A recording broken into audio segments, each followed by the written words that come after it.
ഈ റബീഉൽ അവ്വൽ 12 വരുമ്പോൾ പ്രവാചകൻ സല്ലല്ലാഹു അലൈഹി വസല്ലമയുടെ ജന്മദിനം അതിവിപുലമായി നമ്മുടെ നാടുകൾ ആഘോഷിക്കപ്പെടുന്നു. ഒരുപക്ഷെ പണ്ട് ക്രിസ്മസിന്റെ നാളുകളിൽ അവരുടെ ചർച്ചുകൾ ഏതുപോലെ അലങ്കരിക്കപ്പെട്ടിരിക്കുന്നുവോ അതുപോലെ അലങ്കരിക്കപ്പെട്ട അവസ്ഥയിൽ നമുക്ക് പോലും പരിചയമില്ലാത്ത, ഇന്നു ജീവിച്ചിരിക്കുന്ന നമുക്ക് പോലും പതിവില്ലാത്ത രൂപത്തിൽ പള്ളികൾ മനോഹരമായ LED ബൾബുകളെ കൊണ്ട് അലങ്കരിച്ചു കാണുന്നത് കഴിഞ്ഞ വർഷങ്ങളിലൊക്കെ നമ്മൾ കണ്ടതാണ്, ഇനി കാണാൻ പോകുന്ന കാര്യമാണ്. അള്ളാഹുവിന്റെ പള്ളികളിൽ അള്ളാഹുവിന്റെ ദീനിന്റെ പേരിൽ ഇങ്ങനെ ഒരു ചടങ്ങിനും കാര്യത്തിനും അനുവാദമുണ്ടോ? നമ്മുടെ പലരുടെയും കുട്ടികൾ ഇന്ന് പഠിക്കുന്നത് യഥാർത്ഥത്തിൽ ഇത്തരത്തിലുള്ള മദ്രസകളിലാണ്. അവിടെ പോകുന്ന കുട്ടികൾ ഒരു മാസമായി പഠിച്ചുകൊണ്ടിരിക്കുകയാണ്, പാട്ടും കളിയും പ്രസംഗങ്ങളുമെല്ലാം. എന്തിനു വേണ്ടി? പ്രവാചകൻ സല്ലല്ലാഹു അലൈഹി വസല്ലമയുടെ ജന്മദിനത്തിന്റെ ആഘോഷത്തിന് വേണ്ടി. അതുകൊണ്ട് തന്നെ ഇതിന്റെ ചില നിലപാടുകൾ നമ്മൾ മനസ്സിലാക്കേണ്ടതുണ്ട് എന്നതാണ് ഏറ്റവും പ്രധാനപ്പെട്ട കാര്യം. ഒരു സംശയവും വേണ്ട, എല്ലാവരും ഒരുപോലെയല്ല ആഘോഷിക്കുന്നത്. ചില ആളുകൾ എന്ത് ചെയ്യുന്നു, അവർ ആ ഖിസ്സത്തുൽ മൗലിദ്, ആ മൗലിദ് മാത്രം ഓതുക എന്നുള്ളതാണ് ചില സ്ഥലത്ത് കാണുന്നത്. ചില സ്ഥലത്ത് എന്ത് ചെയ്യുന്നു, അത്വആമു വൽ ഹൽവ, മധുര പലഹാരങ്ങൾ വിതരണം ചെയ്യുന്നു. പല സ്ഥലങ്ങളിൽ എന്താണ്, വമിൻഹും മൻ യുഖീമുഹു ഫിൽ മസാജിദ്, പള്ളികളിൽ ആഘോഷിക്കുന്നവരുണ്ട്, വീടുകളിൽ ആഘോഷിക്കുന്നവരുണ്ട്, വ്യത്യസ്തങ്ങളായ ആണും പെണ്ണും കൂടിച്ചേരുന്ന ആഘോഷ പരിപാടികളുണ്ട്. എന്തെല്ലാമാണ് ഓരോ പ്രദേശത്തുമുള്ള ആളുകളുടെ സാമ്പത്തിക അവസ്ഥ അനുസരിച്ചും അവിടെ നേതൃത്വം നൽകുന്ന ആളുകൾക്കും അനുസരിച്ചുകൊണ്ട് ഓരോ നാട്ടിലും ഓരോ സ്ഥലത്തും വ്യത്യസ്തമാണ്. ഇങ്ങനൊരു ദീനിക്കാര്യം ഉണ്ടാവും സുഹൃത്തുക്കളെ. ഈ പള്ളിക്ക് 5 നേരം നിസ്കാരം, മദ്രാസിലെ പള്ളിക്ക് 6 നേരം നിസ്കാരം, അങ്ങനെ ഉണ്ടാവും. ഇസ്ലാമിൽ എല്ലായിടത്തും ഒന്നേ ഉണ്ടാകൂ. അപ്പോൾ ഈ വ്യത്യസ്തത തന്നെ പണ്ഡിതന്മാർ പറയുന്നത് ഇസ്ലാമിൽ ഇല്ലാത്തത് കൊണ്ടാണ്. പെരുന്നാക്ക് എന്തി അവിടെ ഉണ്ടായി എന്ന് ചോദിച്ചാൽ എല്ലാ പള്ളിക്കും ഒരേ മറുപടി അല്ലേ? ആദ്യത്തിൽ 7 തക്ബീർ, പിന്നെന്താണ് 5 തക്ബീർ, അത് കഴിഞ്ഞിട്ട് എന്ത് ചെയ്തു, ഒരു ഖുതുബ നിർവഹിച്ചു. എല്ലാം ഒരുപോലെയല്ലേ? ഇസ്ലാമിലുള്ള എല്ലാ ആചാരങ്ങളും നബി സല്ലല്ലാഹു അലൈഹി വസല്ലമയുടെ കാലം തൊട്ട് ഇന്നേ വരെയും ഒരുപോലെ നടക്കുന്നത് എന്തുകൊണ്ടാണ്? അതിനൊക്കെ പ്രമാണങ്ങളും പിന്തുണകളും ഉള്ളത് കൊണ്ടാണ്. ഒരു സംശയവുമില്ല, ഇത് ആഘോഷിക്കുന്നവർക്കോ ആഘോഷിക്കേണ്ടെന്ന് പറയുന്നവർക്കോ സംശയമില്ലാത്ത ഒരു കാര്യമാണ്. ഇത് 6-ാം നൂറ്റാണ്ടിൻ്റെയും അതേപോലെ തന്നെ 7-ാം നൂറ്റാണ്ടിൻ്റെ ആദ്യത്തിലുമായിട്ടാണ് ഹിജ്റ വർഷത്തിൽ ഇത് വന്നത്. അപ്പോൾ നോക്കൂ നിങ്ങൾ, 5 നൂറ്റാണ്ടിൽ മുസ്ലിം ലോകത്തൊരാളും ഈ ദിവസത്തിനൊരു പ്രത്യേകത കൽപ്പിച്ചിട്ടില്ല എന്ന് പറഞ്ഞാൽ തന്നെ പിന്നെ എന്ത് അഭിപ്രായ ഭിന്നതയാണ് സുഹൃത്തുക്കളെ? പിന്നെ എന്ത് സംശയമാണ് ഈ കാര്യത്തിൽ നമുക്കുണ്ടാകുന്നത് എന്ന് നമ്മൾ ആലോചിച്ച് നോക്കൂ. നിങ്ങൾ ഇബ്നു കസീർ റഹ്മഹുല്ല അദ്ദേഹത്തിൻ്റെ അൽ ബിദായ വന്നിഹായ എന്ന് പറയുന്ന പ്രസിദ്ധമായ ആധികാരികമായ ചരിത്ര ഗ്രന്ഥത്തിൽ ഇതിൻ്റെ ഉത്ഭവം 6-ാം നൂറ്റാണ്ടിൻ്റെയും 7-ാം നൂറ്റാണ്ട് ആദ്യത്തിലും 6-ാം നൂറ്റാണ്ട് അവസാനത്തിലുമാണെന്ന് വ്യക്തമായി പറഞ്ഞതായിട്ട് നമുക്ക് കാണാൻ പറ്റും. എന്താണ് ഇതൊരാൾ ആഘോഷിച്ചാൽ അതിൻ്റെ വിധി എന്താണ്? ഇസ്ലാമിലെ ഏതു കാര്യത്തിനും ഒരു വിധി ഉണ്ടാവുമല്ലോ. അതിൻ്റെ വിധി എന്താണെന്ന് ചോദിച്ചാൽ പണ്ഡിതന്മാർ ആധികാരികമായി ഇസ്ലാമിനെ കുറിച്ച് പണ്ഡിതന്മാർ പറഞ്ഞത് അത് ബിദ്അത്താണ്. കുല്ലു ബിദ്അത്തിൻ ദലാല വകുല്ലു ദലാലത്തിൻ ഫിന്നാർ. അതിന് ഏതെങ്കിലും നിലക്ക് സഹകരിച്ചാൽ, നമ്മൾ ഏതെങ്കിലും നിലക്ക് അതിൻ്റെ ഭാഗമായാൽ അത് നരകത്തിലേക്ക് പോകുന്ന പ്രവൃത്തിയാണെന്ന് ഇസ്ലാമിനെ കുറിച്ച് പറയാൻ ആധികാരികതയുള്ള പണ്ഡിതന്മാർ പറഞ്ഞിട്ടുണ്ട്. അലൈക്കും ബിസുന്നതി, എന്റെ ചര്യയെ നിങ്ങൾ മുറുകെ പിടിക്കണം. വസുന്നത്തുൽ ഖുലഫാഇർ റാഷിദീനൽ മഹ്ദിയ്യീന മിൻ ബഅദി, സച്ചരിതരായ ഖുലഫാഇർ റാഷിദീങ്ങളുടെ മാതൃകയും നിങ്ങൾ പിൻപറ്റണം. തമസ്സകൂ ബിഹാ, അതിനെ നിങ്ങൾ മുറുകെ പിടിക്കണം, അണപ്പല്ലുകളെ കൊണ്ട് കടിച്ചു പിടിക്കണം. വഇയ്യാക്കും വമുഹ്ദസാത്തിൽ ഉമൂർ, തീർച്ചയായും നിങ്ങൾ ദീനിൽ പുതിയതായി ഉണ്ടാക്കുന്ന കാര്യങ്ങളെ നിങ്ങൾ സൂക്ഷിക്കണം. വഇന്ന കുല്ല മുഹ്ദസത്തിൻ ബിദ്അ, എല്ലാ പുതിയ കാര്യങ്ങളും ബിദ്അത്താണ്, എല്ലാ ബിദ്അത്തും നരകത്തിലേക്കുള്ളതാണെന്ന്. ഒരു കാര്യം അതാണ്, ഏറ്റവും പ്രധാനം നബി സല്ലല്ലാഹു അലൈഹി വസല്ലം സഹാബത്തോ ചെയ്തിട്ടില്ല, അവർ ചെയ്യാത്തതിനെയാണ് ബിദ്അത്ത് എന്ന് പറയാം.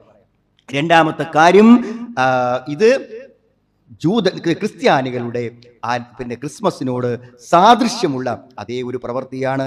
അതുകൊണ്ട് മൻ തശബ്ബഹ ബിഖൗമിൻ, ഏതെങ്കിലും ഒരു ജനതയോട് ഒരാൾ സാദൃശ്യമുണ്ടായാൽ ഫഹുവ മിൻഹും, അവൻ അവരിൽപ്പെട്ടവനാകുന്നു എന്ന് ഇമാം അഹ്മദ് റിപ്പോർട്ട് ചെയ്യുന്ന ഹദീസിൽ കാണാൻ പറ്റും. അപ്പോൾ മറ്റു മതങ്ങളുടെ നമ്മൾ പ്രാർത്ഥിക്കുന്നത് എന്താണ്? ഗൈരിൽ മഗ്ദൂബി അലൈഹിം വലദ്ദാലിൻ, വഴിപിഴച്ചു പോയ, അതേപോലെ തന്നെ ദീനിൽ നിന്ന് തെറ്റിപ്പോയ ആളുകളുടെ വഴിയിൽ ഞങ്ങളെ ആക്കരുതേ എന്ന് പറയുമ്പോൾ അവിടെ ഉദ്ദേശം യഹൂദി വൻ നസാറ എന്ന് പറയാറുണ്ട്. അവരുടെ ഒരാചാരങ്ങളും നമ്മുടെ ആചാരങ്ങളായി മാറാൻ പാടില്ല എന്നതാണ് പ്രധാനപ്പെട്ട മറ്റൊരു കാര്യം. മൂന്നാമത്തത്, നബി സല്ലല്ലാഹു അലൈഹി വസല്ലമയെ മദ്ഹ് ചെയ്യുമ്പോൾ, പ്രശംസിക്കുമ്പോൾ അത് എത്ര വരെ ആവാം, അതിനു നബി സല്ലല്ലാഹു അലൈഹി വസല്ലം പരിധി നിശ്ചയിച്ചിട്ടുണ്ട്. വലാ തുത്റൂനി കമാ അത്റത്തിൻ നസാറ ഈസ ഇബ്നു മറിയം, ഈസ ഇബ്നു മറിയമിനെ പ്രശംസിച്ച പോലെ നിങ്ങൾ എന്നെ പ്രശംസിക്കരുതേ എന്ന് പറഞ്ഞു. ആ പ്രശംസകൾ അതിര് കവിഞ്ഞു പോകുന്നിടത്തേക്കാണ് യഥാർത്ഥത്തിൽ ഇത്തരം ആഘോഷവേളകളിലും അതിൽ ചെല്ലുന്ന വരികൾ വായിച്ചാലും സൂക്ഷ്മമായി വായിച്ചാലും നമുക്ക് മനസ്സിലാകുന്ന കാര്യം. സുഹൃത്തുക്കളെ, സത്യത്തിൽ ഈ ഒരു തെറ്റായ കാര്യം ജനങ്ങളെ കൊണ്ട് ചെയ്യിപ്പിക്കുന്നതിന് വേണ്ടി വ്യത്യസ്തങ്ങളായ തെളിവുകൾ പറയുന്നുണ്ട്. നമ്മുടെ നരകത്തിൻ്റെയും സ്വർഗത്തിൻ്റെയും വിഷയമായതുകൊണ്ട് ഇതൊരു തർക്കത്തിൻ്റെയോ സംഘടനാപരമായ ഭിന്നിപ്പിൻ്റെയോ വിഷയമല്ല, നമ്മുടെ ഈമാന്റെ വിഷയമാണ്, പരലോകത്തിന്റെ വിഷയമാണ്. ഒന്നാമത്തെ ഒരു വാദം എന്താണ് സുഹൃത്തുക്കളെ? ഇത് നബി സല്ലല്ലാഹു അലൈഹി വസല്ലമയെ തഅലീം ചെയ്യാൻ, ബഹുമാനിക്കുവാനുള്ളതാണെന്ന്. നബി സല്ലല്ലാഹു അലൈഹി വസല്ലമയെ ബഹുമാനിക്കുക എന്ന് പറഞ്ഞാൽ നമ്മൾ ആലോചിച്ച് നോക്കുന്നെങ്കിൽ നബി സല്ലല്ലാഹു അലൈഹി വസല്ലമയുടെ കാലത്ത് പ്രവാചകന് മക്കത്ത് ജീവിക്കാൻ പറ്റാതെ വന്നപ്പോൾ പല സ്ഥലത്തേക്ക് പിന്നെ ഹിജ്റ പോയിട്ടല്ലോ. ആ ഹിജ്റ നബി സല്ലല്ലാഹു സഹാബത്തും പോയ സമയത്ത് സഹാബത്തിനെ കണ്ട ആ നാട്ടിലത്തെ ആളുകൾ പറഞ്ഞ ചില വർത്തമാനങ്ങളുണ്ട്. എന്താണ് പ്രവാചകന്റെ സഹാബത്തിനെ കുറിച്ച് അവർ പറഞ്ഞത്? ഇദാ അമറഹും ഇബ്തദറു അംറഹു. എന്താണ് ആ പ്രവാചകനോട് അവർക്കുള്ള ബഹുമാനം? എന്തെങ്കിലും പറഞ്ഞാൽ ആ പറയുമ്പോഴേക്കും അവരോടിച്ചെന്ന് ആ കൽപ്പന നിർവഹിക്കും. നബി എടുക്കുമ്പോൾ ആ വളുവിന്റെ വെള്ളത്തിന് വേണ്ടി അവർ പരസ്പരം ഏറ്റുമുട്ടിയിരുന്നു, അല്ലെങ്കിൽ അത്രമാത്രം അവരതിനു വേണ്ടി ധൃതി കാണിച്ചിരുന്നു. നബി മുമ്പിൽ വെച്ച് സംസാരിക്കുകയാണെങ്കിൽ വളരെ നേരിയ പതിഞ്ഞ സ്വരത്തിലേ അവർ സംസാരിക്കൂ. അതേപോലെ തന്നെ നബി സ്ലാസ്മയിലേക്ക് അവർ നോക്കുമ്പോൾ എന്തായിരിക്കും? അന്നദറു ഇലൈഹി തഅലീമൻ ലഹു. നബി അങ്ങേയറ്റം ബഹുമാനിച്ചിട്ടാണ് നബി സല്ലല്ലാഹു അലൈഹി വസല്ലമയെ അവർ നോക്കിയിരുന്നത് എന്നാണ്. ഇത്രമാത്രം ആദരവുള്ള ആ സ്വഹാബത്ത് ആദരവിന്റെ പേരിലാണെങ്കിൽ സുഹൃത്തുക്കളെ, അവരല്ലേ ഇത് ആഘോഷിക്കേണ്ടത്? അവരാഘോഷിച്ചില്ല. അപ്പോൾ ആദരിക്കുക എന്നതിനൊരു മാതൃക ഇത്തരത്തിൽ ഇല്ല എന്നതിൻ്റെ ഏറ്റവും വലിയ തെളിവാണത്. രണ്ടാമത്തെ ഒരു വാദം എന്താ? ഇവിടെ മാത്രമല്ലല്ലോ, ലോകത്തെല്ലായിടത്തും ഇല്ല എന്നാണ്. സുഹൃത്തുക്കളെ, ലോകത്തെല്ലായിടത്തും ഒരു കാര്യം ഉണ്ടായി എന്നത് ഇസ്ലാമിലെ ഒരു തെളിവായി പ്രമാണമായി പറയാൻ പറ്റൂ. ലോകത്തെല്ലായിടത്തും ഇല്ലേ അള്ളാഹു അല്ലാത്തവരെ വിളിച്ചു പ്രാർത്ഥിക്കുന്നവർ? ഏതെല്ലാം തരത്തിൽ മഹത്തുക്കളെയും പുണ്യാത്മാക്കളെയും മറ്റു മതസ്ഥർ ആരാധിക്കുന്ന പോലെ ആരാധിക്കുന്ന രൂപങ്ങളില്ലേ? അതുകൊണ്ട് അത് ശരിയാവുമെന്നാണ്.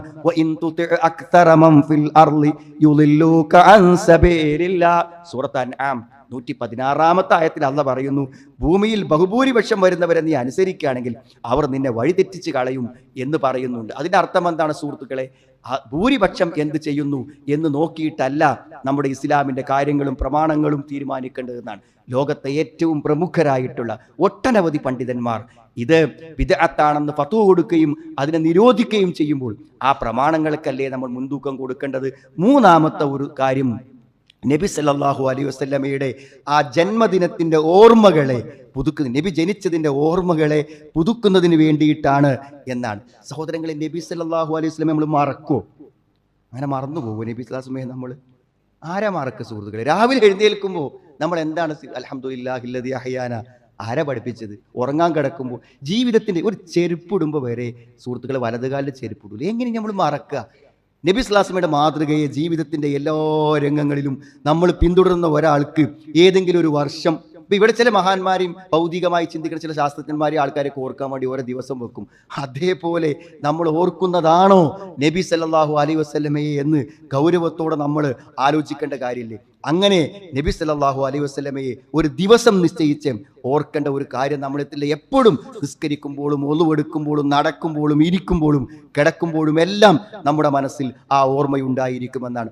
അതേപോലെ തന്നെ മറ്റൊരു ന്യായം പറയുന്നത് എന്താ വെച്ചാൽ, നബി സല്ലല്ലാഹു അലൈഹി വസല്ലമയെ നബി സല്ലല്ലാഹു അലൈഹി വസല്ലമയെ സ്നേഹിക്കാനും നല്ല ഉദ്ദേശത്തിലാണ് ഈ കാര്യം ചെയ്യുന്നത്. ഞങ്ങൾ ഒരിക്കലും ഒരു തെറ്റ് വിചാരിച്ചിട്ടല്ല ചെയ്യണത്, നല്ല ഉദ്ദേശത്തിൽ. അപ്പോൾ ആ നബി സ്വല്ലല്ലാഹു അലൈഹി വസല്ലമയെ സ്നേഹിക്കുക എന്നുള്ള ആ ഉദ്ദേശത്തിനൊരു കൂലി കിട്ടൂലേ എന്ന് സാധാരണ ചോദിക്കാറുണ്ട്. അവിടെ നാം ആലോചിക്കേണ്ടത് നബി സല്ലല്ലാഹു അലൈഹി വസല്ലമയെ സ്നേഹിക്കുന്നത് എങ്ങനെയാണെന്ന് വളരെ കൃത്യമായി നമുക്ക് പഠിപ്പിക്കപ്പെട്ടിട്ടുണ്ട്. മാത്രമല്ല, ഒരു കാര്യം പ്രവർത്തിക്കുമ്പോൾ, തെറ്റായ ഒരു കാര്യം പ്രവർത്തിക്കുമ്പോൾ നല്ലൊരു ഉദ്ദേശമുണ്ട് എന്നതുകൊണ്ട് സുഹൃത്തുക്കളെ അത് ന്യായീകരിക്കപ്പെടുമോ?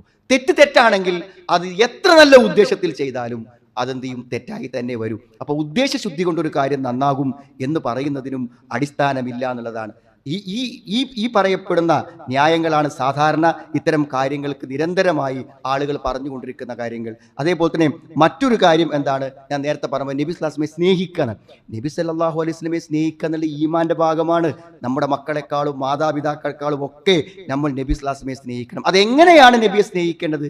മൻ അഹബ്ബ സുന്നത്തി ഫഖദ് അഹബ്ബനി. നബി സല്ലല്ലാഹു അലൈഹി വസല്ലമയുടെ മാതൃകകളെ ഏറ്റവും ശരിയായി ആരാണോ പിൻപറ്റുന്നത്, ആ പിൻപറ്റുന്നവർ ആ മാതൃക പിൻപറ്റുന്നതിലൂടെ നബി സ്വല്ലല്ലാഹു സ്നേഹിക്കുന്നതുകൊണ്ട് പ്രവാചകന്റെ ചര്യകൾ നമ്മൾ പഠിക്കണം, സുന്നത്ത് നമസ്കാരങ്ങൾ പഠിക്കണം, ദിക്റുകൾ പഠിക്കണം, ദുആകൾ പഠിക്കണം. നമ്മുടെ വേഷങ്ങളും രൂപങ്ങളും എല്ലാം നബി സല്ലല്ലാഹു അലൈഹി വസല്ലമയുടെ മാതൃകയായി സ്വീകരിക്കുവാൻ നമ്മൾ തയ്യാറാകണം. മറ്റൊരു കാര്യം സാധാരണ പറയാനുള്ളത്, നബിന്റെ സീറ പറയാൻ, നബി സല്ലല്ലാഹു അലൈഹി വസല്ലമയുടെ ചരിത്രം പറയാൻ അതിനുള്ളൊരു അവസരമാണല്ലോ എന്നാണ്. നബി സല്ലല്ലാഹു അലൈഹി വസല്ലമയുടെ ജീവിത ചരിത്രം എന്നുള്ളത് തീർച്ചയായും നമ്മൾ എല്ലാവരും മനസ്സിലാക്കേണ്ട കാര്യമാണ്.